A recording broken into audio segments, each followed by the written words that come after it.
Hey y'all, happy Sunday. Cheers. I hope y'all having a good blessed Sunday. Did y'all set y'all times forward? Don't forget to do that. We lost sleep, so make sure y'all setting y'all times forward. But it's your host Javier. Y'all know who I am, and if you don't know, I'm Javier, as I just mentioned. You can call me Avi, you can call me Javier, but please do not call me anything but any of those, because I hate when people mispronounce my name. But this Sunday, we are going to be talking about, and we're always talking about pretty much the same thing. Oh, and cheers. Cheers to you all. Today's just water. I had a festival night, so, or shall I say a night full of festivities. But this week, as we y'all know, I'm trying to make this show not so racial, but right now we're living in a racial, but we've actually been living in a racial time for a lot. But I want to try to make things not so racial. But right now I'm in a racial mode, especially with everything that's happened in 2020. So it's hard for me not to make things racial. So forgive me. But right now I'm gonna make something else racial. There's this movie that's coming out about, as you guys know, if you guys heard of all these stories about women like Felicity Huffman and all these other women that come out, and not just women, but white families, where they pay for their children to get their SAT and ACT scores put up, and then they pay for them to get to college and stuff like that. Y'all have heard about those stories. And Lori Loughlin, that's her name, Lori Loughlin. I don't know really much of these white people, so I'm trying not, hold on, let me pull up something real quick for y'all. Black.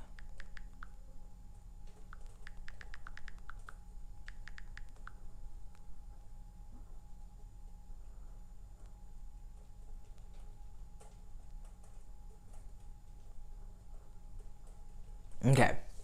Sorry, y'all. And I hope y'all like my look. I tried to go for something really 1970s retro, like the hair and the glasses and the whole ordeal, as y'all noticed. So something a little different. I'm trying to give y'all the way I dress is, which is, I want to do another episode about that. I might just do that next episode to kind of wean off of things. I try to just talk about everything, everyday life.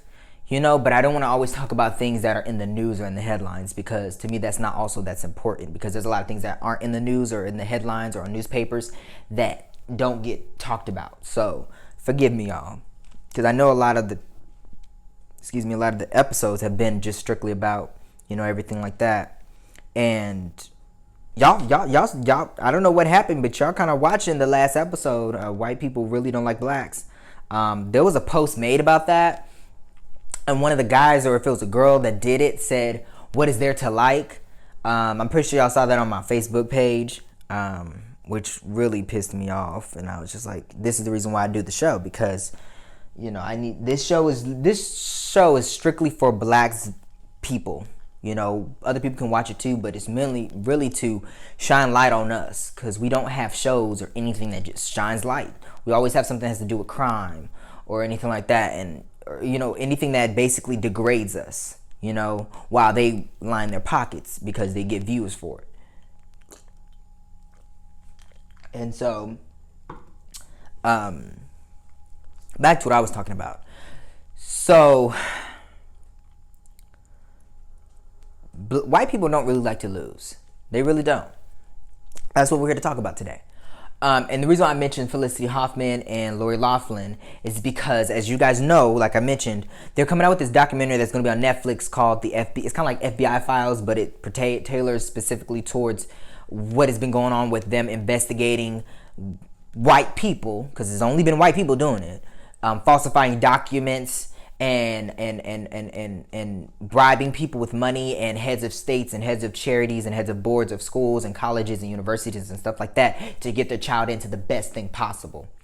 And as you guys know, those women got sentenced, and their families or whatever got sentenced, or husbands got sentenced to time in jail for it.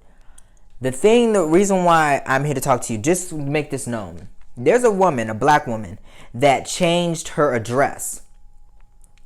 Now everybody talks about Lori Loughlin and the thing is Felicity Huffman. And the thing that pisses me off is that they only got 5 months in jail for it.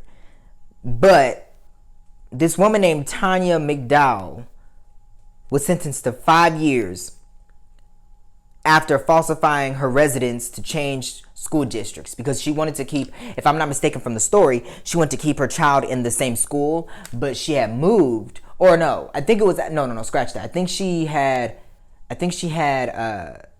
wanted to, let me pull it up because I think I have the story right here. Hold on. Oh yeah, she enrolled her child into a different school district, and she got 5 years. But Felicity Huffman and Lori Loughlin and their husbands and people that do this, they only get 5 months in prison. And if they're out, that's just them getting out on good behavior. You know what I'm saying? Or not necessarily even good behavior, but they only get sentenced to like no more than 8 months in jail, and then they get out in 5. You get what I'm saying? I mention this is because white people are privileged. If this black mom was a white mom, she would probably just got a slap on the wrist like Lori Loughlin and Felicity Huffman did. Damn. Sorry, their names are so confusing. I'd be trying to make sure I say them correctly and stuff like that. And to let it be known, anybody I talk about on this show, I don't have any ill will against them. Even if I say I don't like something or I don't support them or what they did was trash, I have respect for them and love for them. But on this show, I have to talk about the things that meet the eye daily. A lot of us see this stuff and a lot of us don't want to talk about it, but it gets overlooked. So, I'm sorry to tell you, but I'm not gonna overlook it, and I'm not constantly on my phone looking at stuff, y'all. The stuff that I don't go looking for stuff, it comes to me. And I know it sounds weird to say that, but truly, like, when I'm watching TV or watching something, I may get an inspiration. I'm like, hey, that's what's next to talk about on the show. I really don't watch the news a lot. I think the most I've ever watched news was during this recent election, and that was it. Other than that, as you guys know, because I kept talking about it on the show in the beginning, but other than that, I'm not really trying to look for news and stuff like that because it's so damn depressing, y'all. Like, the news is supposed to bring you something, like, yes, it's supposed to report stuff, but they've now made it like a tragedy to watch because they're just always talking about something tragic and depressing and just, whew. If you don't have high blood pressure or high cholesterol or your stress level ain't through the roof or you ain't bipolar or something like that, after you're done watching the news for about a week, you'll probably be on some medication by then. But this woman got sentenced to this amount of time, and now the judges are not thinking that, oh, now she's gonna have to find somebody to watch her kid, or the kid is gonna be placed in foster care or placed with a grandma. They don't, when black people are sentenced, they don't get taken into account about what happens to the children in the sense of what's fair. Because you could have two people, one's white, one's black, and one is gonna, sorry, that was my phone. Let me turn off my ringer. One's white, one's black. I'm sorry, y'all, my eyes have been itching all day since I woke up, and it ain't pink eye, but woo, Lord. Okay.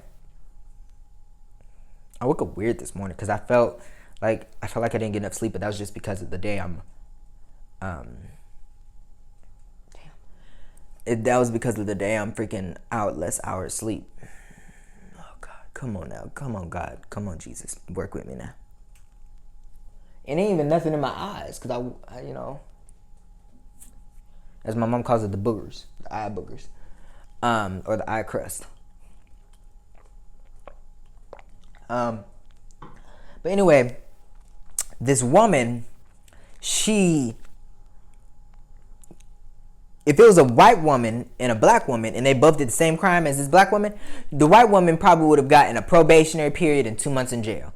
While this woman gets 5 years in prison, no good behavior, did time off, and they both committed the same crime.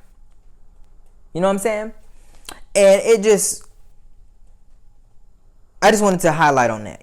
As we all know, it makes us feel anger and irritated by and pissed off by this shit. But the thing that I cared about this, comparing the two.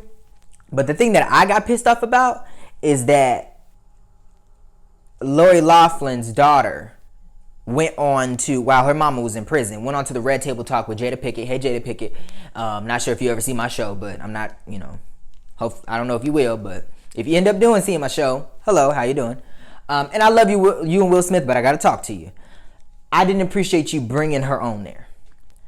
And I would have loved to see you as a black women, because it's Jada Pinkett, her daughter, and her mama on the show. They do this Red Table Talk. And I don't watch the show because I have too much going on. I'm a college student. I work 2 jobs. I barely get, my wind down time is watching my TV shows and shit I like. So I don't watch, which I did come around to watching Taraji P. Henson's Peace with Mine with Taraji. So that was good though, Taraji. I love you for that. I haven't gotten around to Jada Pinkett's because Jada Pinkett, I feel like when it comes to shows, I want to watch from the very beginning, and I don't think I have the access to, even though it's on Facebook Watch. And at the same time, I got too much going on right now. I think the only reason why I started watching Taraji P. Henson was because I had some free time. So then I was like, cool. And I love Taraji. I grew up on Taraji when I was baby boy. But that wasn't, I don't think that wasn't my first movie I seen by Taraji. I think it was Hustle and Flow. I have to say, I think it was. Yeah, but back to what I'm talking about. Hey to you both beautiful black women. Okay, so Jada Pinkett had the audacity to bring them on the show, and I was pissed off. Because here we are where you have a white woman that goes to jail for 5 months. And I'm not saying that Jada Pinkett, I'm not saying you didn't talk about this, but the only way I knew about this thing was because, I ain't gonna lie, I watched Wendy Williams. And I don't really watch Wendy Williams to get hot topics or gossip and stuff. I don't do that. I just go because it's an outlet. I like to look at other people's problems to remind me, like, hey, my problems ain't as bad as that.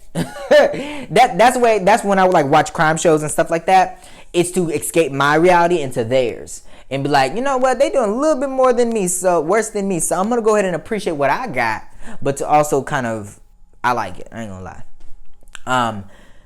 But I truly watch it just to watch Wendy Williams because I think she's a beautiful, wonderful, smart, intelligent woman. Not necessarily the shit that she talks about, but not that I don't really care about the things that she talks about. I like to get her opinion on them, but I don't really care about the people that she talks about because they're not my life. So, but anyway, back to what I'm talking about. So, I saw that on the Red Table Talk. I didn't watch the interview because I don't really care about it. But the thing that pissed me off is that the girl was like, "Oh well, you can't." There was something that she said in regards to, and this, I know this is months ago, but again, remember, I tape my shows, so this is. But the girl was like, "Oh well, I didn't know," or "I'm sorry," and she lives in this bubble. This is what she said. "I live in this bubble, and I don't know the outside world, or I know this, I don't know that." And she's trying to make it seem like and play it off like she didn't know what was going on and she didn't know right from right and wrong was wrong. And I was like, I was waiting for Jada Pinkett in the interview, the clips I saw. Are you gonna call her out? And she didn't. They kind of agreed with her, and I was pissed off because this is like, hold on. Everybody knows right and was wrong is wrong. And she sat up there in my face, in everybody's face, everybody watched that and said, I didn't realize what they were doing was wrong. I didn't know what they were doing. I've been living in this bubble for so long, I don't know the outside world.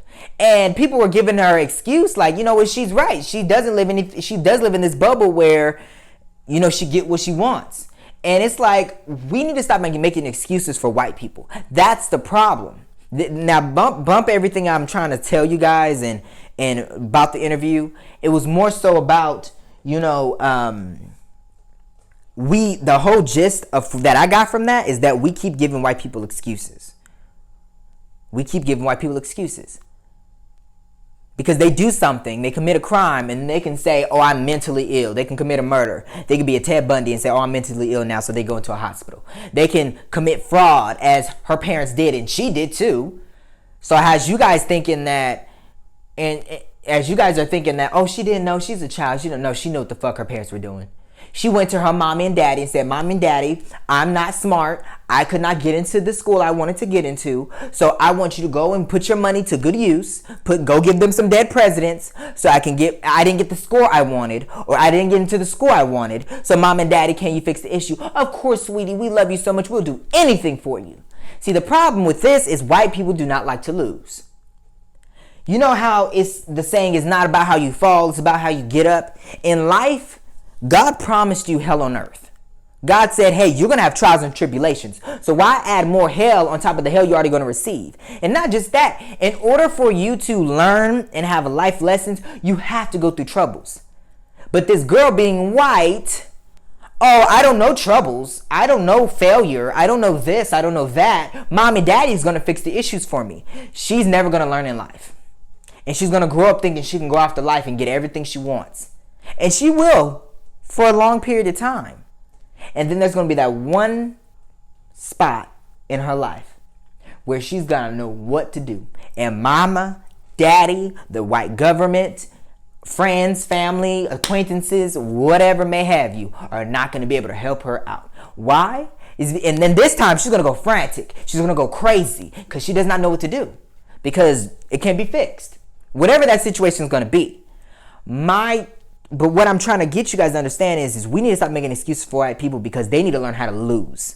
White people don't know how to lose. I'll give you some examples. I'll give you the example right here.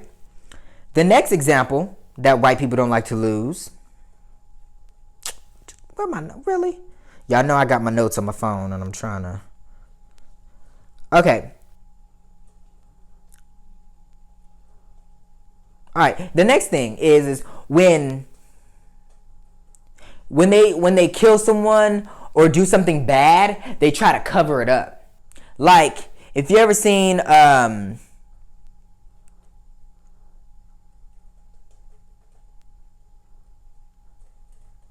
here, let me tell you this. Sometimes white people, they shield their kids because something may have happened in their childhood. But when are you going to stop making excuses for the child and make them understand that they're a grown-ass adult? And this is a sidebar note. Something came to my mind for it. You got to stop allowing your child to make excuses for shit. Because some of the shit they do has nothing to do with what has happened to them in their childhood. That's one. But the next thing is when they kill someone, for example, they claim they're insane, or they claim they don't remember, or their mama and daddy will go ahead and bury it. They don't pay their taxes. We know who we talking about with this.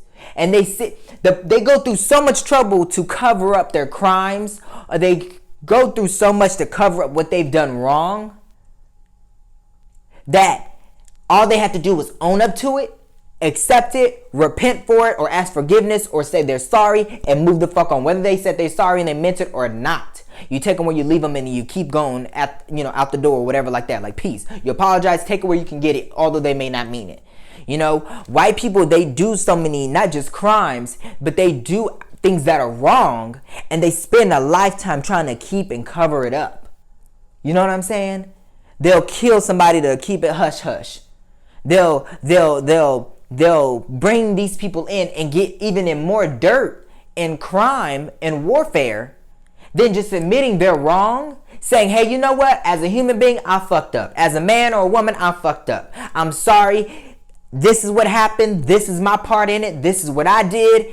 This is what I'm going to do to fix it. And this is where I'm going to be going. That's all they have to do. But white people don't like to lose. So they'll spend their lifetime trying to bury just one thing. And then they keep committing more crimes or more wrong against people in the surrounding areas and causing casualties of war, as they like to call it, against people, up and by people, just to make sure their secrets stay covered.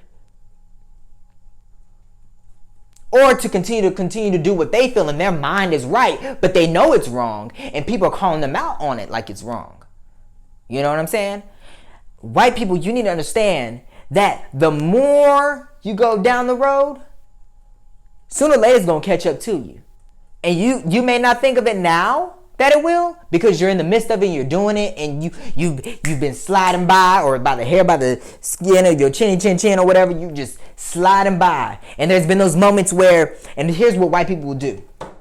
and I think actually in general this is people, but more so white people, when they feel like they're about to get caught and then they don't, there's that rush of adrenaline that bumps through their blood and their veins and shit, and they're like, oh my god, I didn't lose, I didn't, yeah, and it makes them want to go after it more and more and more and more. And really it's the rich people, not all. Now here's the thing, you guys understand, when I'm talking about white people, I'm talking about the ones that, don't get me wrong, there's the hillbillies and the Nazis and the KKKs and the Iranian brothers and the Proud Brothers and stuff like that, and the Confederacy brothers and stuff like that, and I think it said Nazi, all of them. But then there's also the echelon, the ones that are, up there, what I'm talking about, like the Bill Gates and the Donald Trumps and the Jeff Bezos, the guy that owns, Amazon and shit like that. And then the guy that owns Tesla. All these billionaires, they will spend millions, they rather spend millions and millions of dollars to try to cover their wrongs, instead of taking that same money, be like, you know what, I accept the loss. Excuse me. I accept the loss. I'm fix it. You know what I'm saying? Like, for example, what's another example I could give you off the top of my dome right now before I move into the next thing I want to talk about?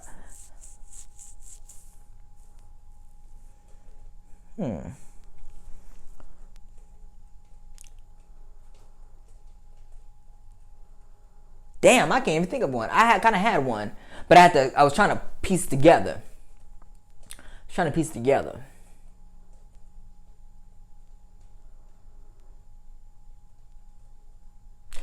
Another example. White people don't like to lose. Okay, here's what they'll do. In my mind, the way I think about things like this is that if white people were to give everybody fairness, because white people, they say, oh well, what brings us down is the poverty communities, the ghetto, the hood, those raggedy mother lovers. They say all this, right? If black people had the same opportunity as whites, and if they built us up, if they gave us the same thing, treated us as fair. See, white people, they don't like to lose in the sense if they want to be in the power. For example, when Kings and Queens started, all Kings and Queens, even to this day, the origin of Kings and Queens was that they went around to villages and cities and locations, and they stole from the poor, and they became bigger and bigger in power because people were afraid of them. So then they hired bodyguards, they hired this, they hired that. So while they say that the royals of like England and stuff, the only way that they became powerful was back in the day in the medieval times and shit like that, when they were stealing and robbing like a thug too. So remember that. So that's the same thing with white people. White people will steal, kill, rob, stab to keep themselves in power. And it's because they don't like to lose in their minds. In their minds, losing would be everybody on an equal playing field. And so white people will they've been doing it since the beginning of time, that they will not allow anybody else to reach an echelon of them. Never in life will they. And it's like, to me, it's like, it's not considered losing. If I look, this is the way I look at it. If I'm a CEO of a Fortune 500 company, we making, every year we're making over $22 billion a year. I'm the CEO. Let's pretend I'm white. I'm like, hey, if I'm winning, you should be winning too. Because then you win, I win too. Because then we all just some winning motherfuckers. You know what I'm saying? But that's not how white people think. White people think, well, you know what? I'm going to pay you low. I'm going to pay me high. And we're equals. And I'm winning. But the thing I look at it as is this. If the poverty rate was lower and everybody was working and everybody was getting paid equal pay, everybody's making money, so then you're making even more money. So if the lower paid people are getting paid more, they're going to go out and spend more, and they're going to be able to earn more, and then you're going to be making more, then you can pay them more. It's a chain reaction. White people don't see it like that. Follow my drift. Follow my drift on it. Now the next thing I want to say is this. Rapist. Now I want to do an episode for sexual assault, but rapist, like Harvey Weinstein, like that guy that was on the Today Show, countless of other white people that's part of the Me Too movement. They spend their lifetime covering up their crimes, paying people out of pocket in settlements and shit like that to cover up their crimes, and they hire people to help them cover up their crimes, and they spend a lifetime, like the amount of energy that they go, it's kind of like a drug dealer.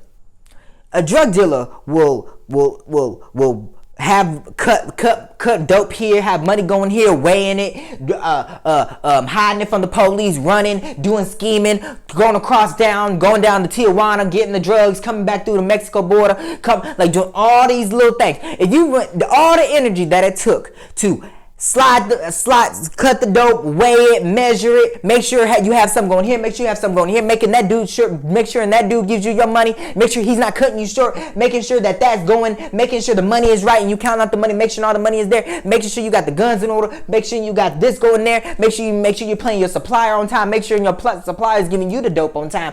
All that energy going into running a drug dealing business, you can turn all that same energy and put it into a legitimate business and have it going successful. But it's all about the quickness. It's all about the quickness. And the same thing goes for white people. White people, and they think that they're better than blacks, but in reality, they're not. They're worse than blacks. Because in the rape with Harvey Weinstein and everybody that came out during that whole Me Too movement shit, they don't like to lose. So they're hiding it. They're hiding it. They either paying money here, or paying the police, or paying this, or paying these people to be quiet, or paying this, and they're spending all of their energy trying to cover up what they know in their minds is right, but they know by law it's wrong. And just in general, before ever law, was right and right, was wrong. You know what I'm saying? And for the life of me, I don't get it. And it's not considered losing. If you make a mistake, it's not considered, okay, I'm going to cover it up because I don't want people to see me down and I'm going to be down with the poor people now or whatever like that. It's just simple fact of we're human. We make mistakes. Own up to it. Move the fuck on. The government don't like to lose. The United States government hates to lose. They do. They hate to lose. They spent billions and billions of dollars just to get our ass to the fucking moon so we could put our thing on there first and claim it. But it's like, America, that's first of all, you don't own the moon. You didn't create the moon. God created the moon. So before you go stamping your thing in a planet, like you know what I'm saying? America will do anything and all things to win at all costs. If that means casualties, if there's casualties of war. And a lot of people say other people are the problem. That is the problem. No. America is the problem. America is the terrorist. We get, well, not we, because I ain't gonna lie, for the longest time, I wanted to be like my grandfather because I was inspired by him because he was a veteran. I was going to join the Navy. I was. And I know that's hard to look at, but no, seriously, I was like, you know what? If I don't end up going to college by this time, I'm going to go ahead and go into the Navy because pay for my schooling, I get a check, serve my country, but also just because I love the uniform. But then I started to realize, hey, I didn't start those wars. So why the fuck do I got to fight in it? I didn't start the Vietnam War. America's lost the war. America dips their nose, white people dip their nose into other people's backyards. And then when their nose get burnt off, they want to get irate and start a war and go crazy. Hint with Harvey Weinstein, hint with Donald Trump, hint with all these other rich motherfuckers. They know they're doing bad. They know they're not supposed to do this. They're not supposed to do that and the third. But then when things go irate, they want to kill everybody in hindsight. They want to kill everybody in their field of vision. They want to just shoot them down, slice them up, cut them up, what may have you. But yet, black people are the problem. And you got to understand where I'm coming from. And it may sound like I'm venting. In a way, this show is kind of to get out my frustrations and my vents to the world but it's a lot of the stuff I'm saying that you guys know y'all want to say, but you can't say it, so I'm going to say it. I just feel that white people need to learn how to lose. They do. They don't like losing, but they need to learn how to lose.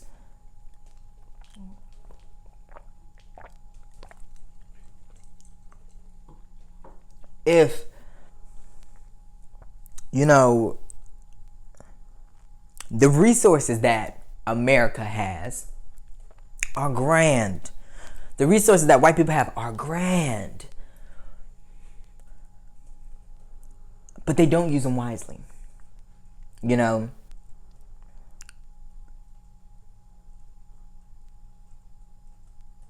They sit on their high horses. And they forget at the end of the day, they're just human like the rest of us. When they take off that nurse cap or that the doctor glasses or the telescope or the whatever it is they're doing, they're still people. You know what I'm saying? And y'all need to learn, just accept loss. Felicity Huffman, Lori Loughlin, accept the loss. Your children, allow them to fall. You continue to catch them, they're not going to get anywhere. I want to tell you a story. And I got this from the great Tyler Perry. And I don't know if this was a story he saw on the news or if he just came up with this idea. But he was talking on one of his plays.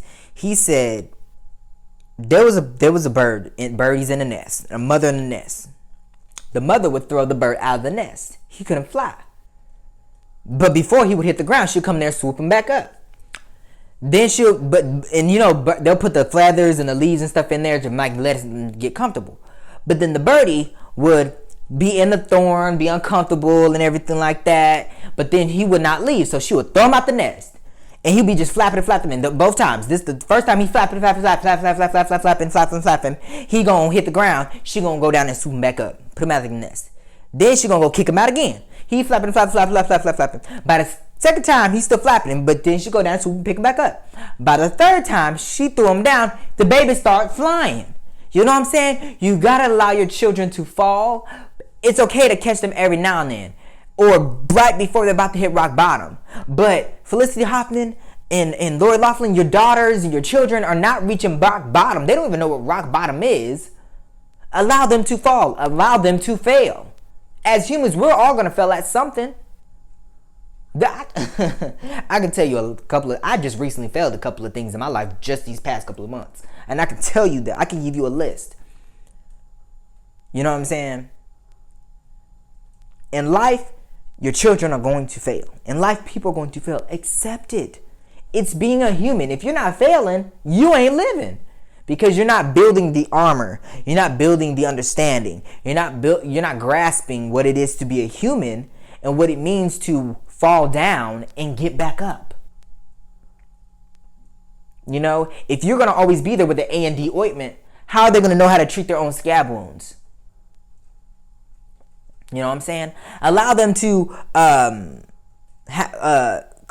allow them to fall and go into battle and come out with a couple of scratches or wounds. Don't lick the wounds, celebrate them. Celebrate the wounds. You know, it's going to happen sooner or later. You don't want it to be later on in life that you don't want it to be later on in life where then they're sitting there and they like, for me, I've been creating wounds since I was here because I'm black. You know, I'm black. I'm a black man. So I've been, I'm bound to have. But I start out with little wounds. Now the things I go through are a little bit, the wounds are deeper now. The cuts are a little bit deeper. You don't want your child to not have ever had a light wound or a little wound that went through a little tissue. Now they have wounds later on in life that are so deep that they cannot bear it. You know, God said he will put nothing more on you than you can bear. You know what I'm saying? So God, you have to have a faith of the size of a mustard seed. If you do not have that, growing up, starting out in the beginning, the stuff that you look at and then you say, God, you said you'll never put more on me than you can bear. Well, you haven't gone through the other stuff and know how it is to bear it, the little stuff. So how the fuck can you go through the big stuff and bear that? You know what I'm saying? You have to allow your children to fall. You have to allow your children to be able to understand what it means that they get an F or somebody throws them under the bus without retaliating. They have to know how it is to shed a tear every now and then. They have to know what it means to come home to tragedy that they have created. You cannot always be their savior. You cannot always be their point person for when they need something fixed. Because if you're doing all the fixing, they're gonna come to you. They're gonna come to your grave when you die and say, "Mama, Dad." They're gonna be expecting you, "Mama, Daddy, can you fix it?" You can't do that. You can't. Because if you're doing that now, you'll be doing it then. And then they're going to now then guilt trip you into everything. Well, if you were a better parent, you did this. If you were a better parent, you did that. If you did this for me or did that for me, I would not turn out the way I was supposed to be turning out. If you did this for me, oh, Mom, you did this before. Or, oh, Dad, you did this before. So why can't you do this? Why can't you do that? And you're looking back like, what the fuck did I do to you? What the fuck? Have I not raised you? And you didn't raise them. Because raising them is allowing them to fall every now and then. Raising them is allowing them to trip and they fall down a well and they hit the very bottom and they have to climb themselves out of that well. You know what I'm saying? I'm telling you, if you don't, you're setting your kid up for failure because they're going to always look to you to save them. And there's going to be that one time where you absolutely cannot save them. And they're going to look at you as if you were the worst parent in the world. They're going to tell you, you ain't shit, or you ain't did shit for me, or you just an asshole. You can't do nothing. You can't do nothing right. And then that's how you get children that just ungrateful. And yeah, I get it. And let me tell you something. The analytical eye show, like I told you guys, I'm going to give you guys both perspective. And let me tell you something. After all this ranting I just did, I get it. I'm not a parent. I am a child. Only. But I get it, y'all. I get it. I get that you don't want your child to fail. It's hard to see it. I do. You know? I get it. You don't want to see your baby, your Pookie Poo, your Sweetie Pie, your pumpkin. You don't want to see none of that. You don't want to see them fail. But you had to fail too. You know?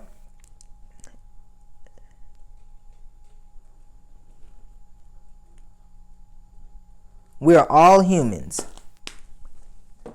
And we're not all going to be the same. You know? You have to understand that your children are going to have to fall down in order to grasp any sense of life or appreciation of life. You don't want them to get to the end of their life before they take their last breath and they're supposed to, what did I learn in life? And they're just sitting here thinking, oh, well, I didn't learn. I mean, what did I learn? You know, that you want them to, because, and it also creates traditions. It also creates wisdom that can be passed down from generation to generation to generation. Now, if you're passing down dummy throughout every generation, then everybody else is just going to be dummy, dummy, dummy, dummy. You know? You don't want to pass that through generations. You don't want to pass the same lessons that should have been taught back then that now are being understood and taught now. Because as you know it, life is changing. Whether you like it or not, the world's going to continue to spin. So you need, you know, and this, now I know this is tailored directly at white people, but black people, we need the same thing I'm saying now goes for black people. Hell, it goes for anybody, but it's mainly tailored to white people because if you look at America, the history of America, Americans do not like to lose. For example, voting. That's another great example. Voting started out where only white people could do it. And it was where in the beginning of time with slavery that, and not all white people could even vote. You had to be, I think at the time you had to be slave owners if I'm not mistaken, or you had to have businesses or a certain amount of land or prospects or stuff to be able to vote. Then when the time came where it was the Voting Rights Act, where then black people can start to vote, and it was strictly only black men at that time. Then they came out with the literacy test, and then all what else did they come out with during that time that it started, like, because black people would go up to the locations to vote, and they didn't like that, you know. So then they was like, well, then you got to pass a literacy test. We didn't have schools at that time. So then black people started creating their own schools, teaching their own selves. And then when they started to feel like we were getting smart, then they decided to go ahead and only do certain locations for voting. Then they tried to do this whole you had to be have papers, like, you know, proof you're a United States citizen and stuff like that. Then we came out with that. We, like, everything they kept asking for, we kept giving. And then they was like, oh, well, then you need an ID. You need an ID to vote. You know what I'm saying? And it was like, well, all of these things kept coming out, and it's like they were kept trying to impede us onto voting, from not voting, because they didn't want us to vote and have a say so. Hence them not wanting hence them not wanting to lose. And my thing for black people, if white people are going through all of this for over 400 plus years to get you not to vote, how is it that your vote is not important? How? If Donald Trump wanted, and I told you I was not going to mention his bitch ass on my fucking show again, but I'm sorry, I have to fucking do it because he's a fucking bitch ass motherfucker. But if this motherfucker, let's call him that because he ain't even worth his name being mentioned. If this white motherfucker sat last year, 2020, was trying to get people, because COVID was out and he knew that minorities and blacks were the main ones suffering for COVID. He knew that nobody was going to go out to them pollings, except for if you were a last minute person waiting to the 11th motherfucking hour, you're going to be out there with the white folks. All of his followers and supporters went out to the polls. He knows ever since the beginning of time, at least now that civilization has grown in the voting process, he knows that voting count, yes, the polls close on November 20th or whenever the election is, or whatever like that. The night that it closes, that's when it closes. But they still count days after, and it can take up to 2 weeks, and then it's confirmed by the Electoral College. He knows the process, but he was so determined to get people not to send in their mail-in ballots, to go out there and vote. And the main people that sent their mail-in ballots were blacks, because we weren't going out there. And you see throughout those entire 2 weeks, he specifically wanted them to stop counting. Stop counting. He tried to sue the states. He tried to get the Supreme Court justice involved. That woman that died from the Supreme Court, he moved in that other white bitch just so he can do that. Because I remember, and I told y'all this, he was at the presidential election, and that man asked, or I think it was a man or a woman, asked him, they said, Donald Trump, if you end up losing the election, will you go peacefully? He said this, and I quote, I can't answer that, but I won't leave silently. That's what he said. And I'm like, oh shit, here we go. And so from that point, when y'all start getting shocked about all the shit he's coming out with, suing the states, getting Supreme Court justice involved, I saw all that happening. I knew once that woman died from Supreme Court and then moved in that other white woman, I knew he had something in the works. He was planning something the whole time. Obviously, he lost the election. But I'm just saying, he had a plan from the get-go of how he was going to orchestrate. The only thing, and I told you guys my mindset, if you guys didn't see that episode, go back and look at my analogy point of how it happened and his whole plan for how he was going to do it. The thing that worked in his favor was when that Supreme Court justice judge died. That was the perfect thing for him to happen. Not saying her death was great to happen. I'm just saying that was another thing for him to be like, perfect. Oh, it's working out in my favor. You know what I'm saying? White people don't like to lose. So they will go through channels and avenues and boulevards and streets and highways and freeways and state line roads and everything just to get what they want. They will. Look what they've done to Africa. Because they don't want to see one of the greatest, not even one of, the greatest, let's be real, the greatest continent with the greatest countries with the greatest people. And to me, although it ain't factually true, and by scientifics, the biggest continent on this earth, if you ask me. And it's not just because of the size, but everything that Africa has to offer. Look what they've done to it. Come on now, y'all.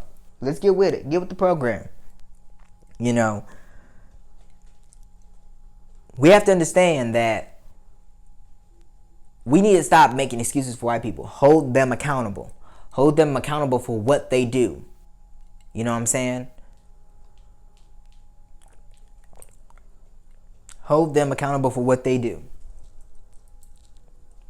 If you don't, it will be a never-ending cycle of oppression, of abuse of power, abuse of righteousness, abuse of culture, abuse of liberty, happiness, everything. It will be a never-ending cycle, you know.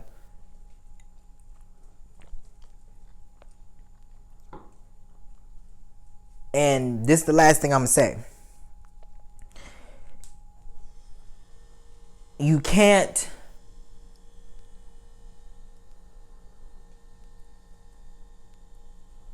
keep asking the question why. You need to ask the question of how. How are we going to change the future? You know, you need to make it happen. If they're not going to make it happen, then you force them to make it happen. You know what I'm saying? Because technically, to tell you the truth, without black people, America wouldn't be here today. You know? But they'd like to think that they're the reason, but they're not. You know? We need to hold every white person accountable for everything they do. Good, bad, the ugly. You know? And remember, white people, just because bad things happen, it's not you losing. It's called life. And if you can't accept that, you're going to be in a rude awakening. One day, you're gonna rue in great tragedy. Great tragedy. You know, that's what you're gonna ruin. Great tragedy. And it's going to be a never-ending cycle of tragedy. You know, the chickens come home to roost all the time for white people. 9/11, the Pentagon, the Great Depression, the Capitol riot, the Civil War. So many things. So many things.